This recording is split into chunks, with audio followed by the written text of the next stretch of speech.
There is another way to eat that. Rip off the thin end and dip it in the cream on the fat end.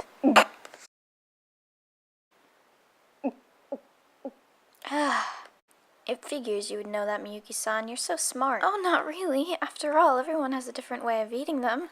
Hey, how do you usually eat cream puffs? Huh? How do I eat a cream puff?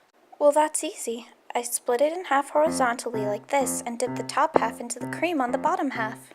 Then, after most of the cream is gone, I start eating the bottom half. I find that if I eat it that way, I can keep the cream from spurting out and have equal amounts of cream and pastry in each bite. Huh. What do you do about the ones that have both custard and cream? Do you have a system to eat those? Do you mix the two flavors together? Well, I don't have a system for those per se. Wait, how does one mix the two flavors together? Just asking. Well, when do you eat the strawberry off a strawberry shortcake or a chestnut off of a Mont Blanc? Let's see now. It all depends on the amount of strawberries sandwiched between the layers of sponge cake.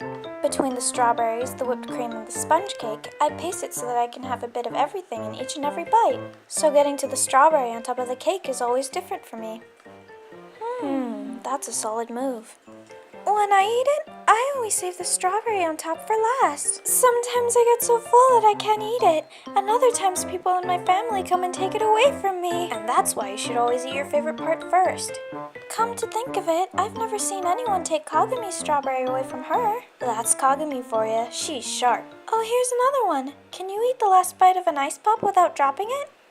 Wait, you drop it? Well, if you don't eat it the right way, it falls off, doesn't it? Yeah. How do you do it, Kona-chan? I suck it off the stick. Oh. Or maybe you could just turn it around like this while you eat it. Oh, that's a good idea. And then there's soft serve ice cream, which I'm not really fond of. Huh? What's wrong with it? I hate how you're always left with an empty cone at the end of it. You're right. There's never any ice cream left, just the cone. I always try to push the ice cream further and further down the cone as I eat it. But how in the world do you do that?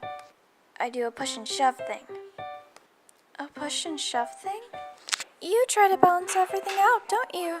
I suppose. Oh, here's another one. How do you eat curry and rice? Do you mix the curry with the rice? No, but I do try to have equal amounts of curry and rice left over from my very last bite. I mix it up.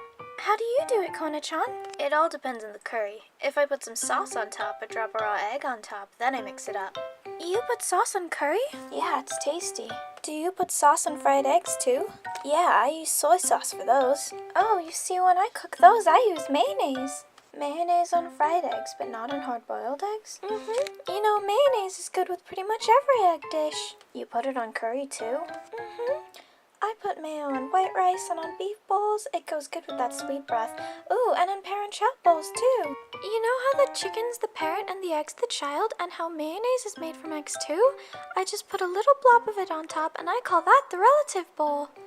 And I used to really hate natto beans, but if I put some mayonnaise on them, I can eat them. Ugh, I can't imagine that. But the best thing would have to be when you put some mayonnaise straight on top of some soft-boiled eggs.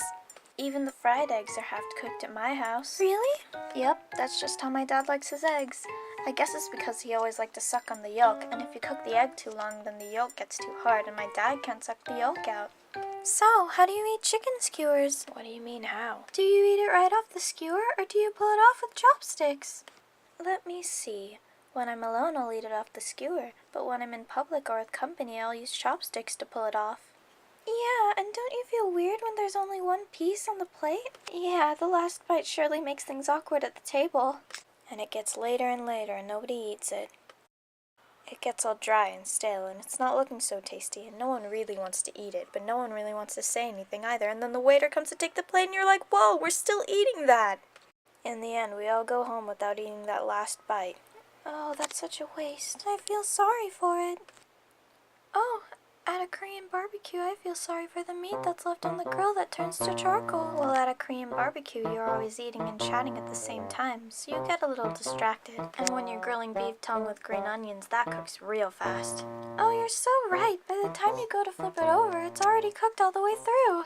Wait, you flip it over? Huh? You flip it over. You never flip over beef tongue with green onions. Why shouldn't I? Because if you flip it over, then all of the green onions will fall into the grill. I guess you're right. You don't need to flip it over at all. You just roast it on one side and all of the heat cooks it through. I get it. I guess I'll do that from now on. You positively never flip it. Never flip it. Never. Oh. Oh, which end of a chocolate cornet is the head? The fat end or the skinny end?